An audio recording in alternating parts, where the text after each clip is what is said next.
तबारक व तआला के नाम से शुरू जो बड़ा मेहरबान और निहायत रहम करने वाला है। नाज़रीन मोहतरम, जब हज़रत आदम अलैहिस्सलाम और हज़रत हव्वा अलैहिस्सलाम को अल्लाह तबारक व तआला ने ज़मीन पर भेजा तो शैतान ने ज़मीनी दरिंदों को वरगलाया कि वो इन दोनों को खा जाएं। तो तब अल्लाह तबारक व तआला ने कुत्ते को पैदा किया जिसने हज़रत आदम अलैहिस्सलाम और हज़रत हव्वा अलैहिस्सलाम के उन दरिंदों से हिफाजत फरमाई। प्यारे दोस्तों, आइए सबसे पहले बात करते हैं कि क्या उस घर में फरिश्ते दाखिल होते हैं जिसमें कुत्ते रखे गए हों। इस बारे में सबसे मुस्तनद हदीस पाक जिसका हवाला बुखारी शरीफ में है और इसके अलावा ये हदीस तकरीबन तमाम मुस्तनद किताबों में मिलती है,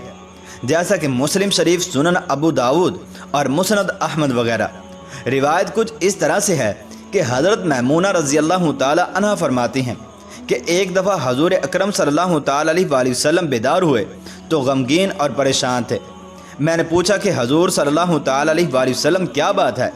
आपकी कैफियत बदली बदली है। तो आप सल्लल्लाहु ताला अलैहि वसल्लम फरमाने लगे कि जिब्राईल अलैहिस्सलाम ने रात आने का वादा किया था पर नहीं आए और पूरा दिन भी इसी तरह से गुजर गया है। फिर आपको याद आया कि हमारे बिछौने के नीचे कुत्ते का एक पिल्ला है। हजूर अकरम सल्लल्लाहु ताला अलैहि वसल्लम ने उसे निकालने का कहा और अपने दस्ते मुबारक से इस जगह पर पानी छिड़क दिया।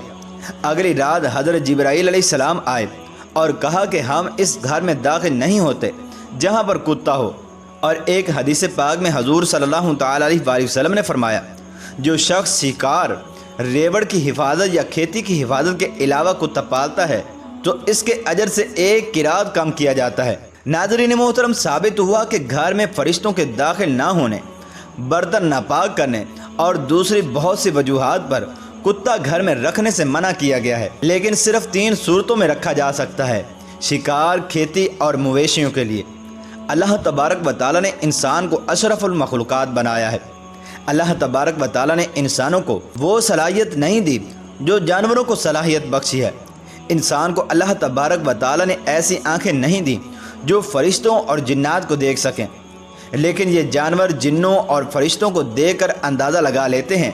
कि ये क्या लेने के लिए यहाँ आए हुए हैं। जानवर अपनी तरफ से हमको हर तरह की खुशी और गमी के बारे में बताने की कोशिश करते हैं,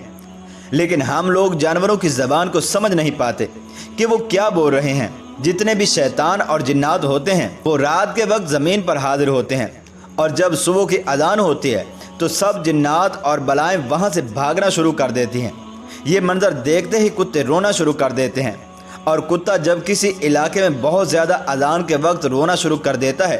तो अहले इलाका वाले ये समझते हैं कि ये कुत्ता मनहूस है और इसको यहाँ से भगा दिया जाए। तो प्यारे दोस्तों, कभी कुत्ता इस वजह से रोता है क्योंकि इसको पता चल जाता है कि इस इलाके में कोई मुसीबत आने वाली है।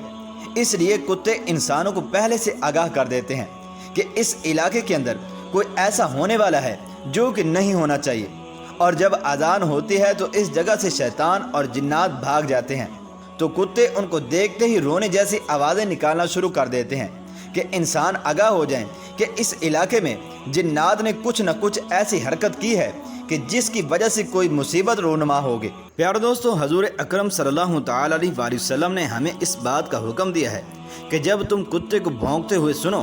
तो आऊज़ु बिल्लाह पढ़कर अल्लाह तबारक व तआला की शैतान मरदूद से पनाह चाहो। और इसी तरह से गधे को रींगते हुए भी हजूर अकरम सल्लल्लाहु ताला अलैहि वसल्लम ने इरशाद फरमाया कि तुम अल्लाह तबारक व तआला से पनाह चाहो, क्योंकि गधा ऐसी चीज़ को देखता है कि जिसको हम नहीं देखते। चुनांचे रिवायत है कि हजूर अकरम सल्लल्लाहु ताला अलैहि वसल्लम ने इरशाद फरमाया कि जब तुम कुत्ते को भौंकते हुए और गधे को रींगते हुए सुनो और रात का वक्त हो तो आऊज़ु बिल्लाह पढ़कर अल्लाह तबारक व तआला से पनाह हासिल करो, क्योंकि ये दोनों ऐसी चीज़ों को देखते हैं जिनको तुम नहीं देखते। क्योंकि उस वक्त कुत्ता और गधा शयातीन को देखता है और अल्लाह तबारक व तआला ने इन दोनों जानवरों को ऐसी खासियत अता की हैं कि जिनके ज़रिए से ये इनको देख सकते हैं और इंसान इनको नहीं देख सकते। क्योंकि जिस वक्त अजान होती है तो उस वक्त शैतान खौफ के मारे चीखता और पीटता हुआ भागता है। चुनांचे हज़रत अबू हुरैरा रज़ी अल्लाह ताला अन्हु से रिवायत है कि मैंने हजूर अकरम सल्लल्लाहु ताला अलैहि वसल्लम को ये फरमाते हुए सुना कि जब अजान दी जाती है और शैतान अजान की आवाज़ को सुनता है तो वो चीखें मारता हुआ और रीख खारिज करता हुआ भागता है اور وہ یہاں تک بھاگتا رہتا ہے حتیٰ کہ اس کو اذان کی آواز سنائی دینا بند ہو جاتی ہے، اور یہاں تک کہ جب اذان ختم ہوتی ہے تو شیطان پھر سے واپس آ جاتا ہے، اور یہاں تک کہ جب تکبیر تحریمہ پڑھی جاتی ہے تو شیطان پھر پیٹ پھیر کر بھاگ جاتا ہے، اور جب تکبیر تحریمہ ختم ہوتی ہے تو پھر سے واپس آ جاتا ہے، اور انسان کی نماز اور اس کے دل کے خیالات کے اندر حائل ہو جاتا ہے، اور اسے کہتا ہے نماز کے اندر کہ فلاں چیز کو یاد کرو، فلاں چیز کو یاد کرو، اور شیطان انسان کو ایسی چیزیں یاد دلاتا ہے جو آج سے پہلے اسے کبھی بھی یاد نہیں ہوتی، اور وہ اسی طرح سے انسان کو پریشان کرتا رہتا ہے یہاں تک کہ وہ نماز کی رکعات کو بھول جاتا ہے کہ اس نے کتنی رکعتیں ادا کی تھیں۔ ناظرین محترم، اس روایت سے پتہ چلتا ہے کہ شیطان اذان کی آواز کو ناپسند کرتا ہے، اور جب وہ اذان کی آواز سنتا ہے تو چیختا ہوا اور چلاتا ہوا وہاں سے بھاگ کھڑا ہوتا ہے۔ لہذا کتے جب اذان کے وقت شیطان کو چیختے چلاتے اور بھاگتے ہوئے دیکھتے ہیں تو اس وقت بھونکنا شروع کر دیتے ہیں۔ پیارے دوستو، اور یہ بھی ممکن ہے کہ وہ کتا خود شیطان ہو، کیونکہ کثیر احادیث کے اندر وارد ہوا ہے کہ جنات بہت سی صورتیں اختیار کر سکتے ہیں، جیسا کہ مسلم شریف کے اندر یہ روایت موجود ہے کہ حضور اکرم صلی اللہ تعالی علیہ وآلہ وسلم نے ارشاد فرمایا کہ سیاہ کتا خود شیطان ہوتا ہے، اور اسی طرح سے کالی بلی بھی شیطان کا روپ ہوتی ہے، کیونکہ اس بات پر اجماع ہے کہ ہمیشہ کالا رنگ یہ شیطانیت کے لیے مخصوص ہے۔ ناظرین محترم، اسی طرح سے کچھ لوگوں کا یہ کہنا ہے کہ کتا جب اذان کے وقت بھونکتا ہے تو وہ اللہ تبارک و تعالیٰ کی تسبیح بیان کرتا ہے، کیونکہ اللہ تبارک و تعالیٰ کی پاک کتاب قرآن مجید کے اندر اللہ تبارک و تعالیٰ نے ارشاد فرمایا کہ اشیاء میں سے کوئی چیز ایسی نہیں جو اللہ تبارک و تعالیٰ کی تسبیح بیان نہ کرتی ہو، مگر تم اس کی آواز کو نہیں سنتے، یا پھر آواز کو سنتے ہو تو تم ان کی تسبیح کو نہیں سمجھ سکتے۔ لہذا یہ عین ممکن ہے کہ کتا جب اذان کے وقت بھونکتا ہو تو وہ اللہ تبارک و تعالیٰ کی تسبیح بیان کرتا ہو، جسے کہ ہم سمجھنے سے قاصر ہیں، جبکہ بعض لوگوں کا یہ کہنا ہے کہ کتے اذان کے وقت اس وجہ سے بھونکتے ہیں کیونکہ کتے ایک بلند آواز کو سن کر خوف کھاتے ہیں اور ڈرنے لگ جاتے ہیں، لہذا اس خوف کی وجہ سے کتے بھونکنا شروع کر دیتے ہیں۔ اور اسی طرح سے بعض لوگوں کا یہ کہنا ہے کہ کتے حضرت ملک الموت حضرت عزرائیل علیہ السلام کو دیکھ کر بھونکتے ہیں، لیکن پیارے دوستو، ایسے لوگوں کے نظریے کے پاس ایسی کوئی بھی دلیل نہیں کہ جس کے ذریعے سے اس بات کو ثابت کیا جا سکے کہ کتے حضرت عزرائیل علیہ السلام اور فرشتوں کو دیکھ کر بھونکتے ہیں اور اس بات کی خبر دیتے ہیں کہ یہاں کے موجودہ تمام لوگ مر جائیں گے،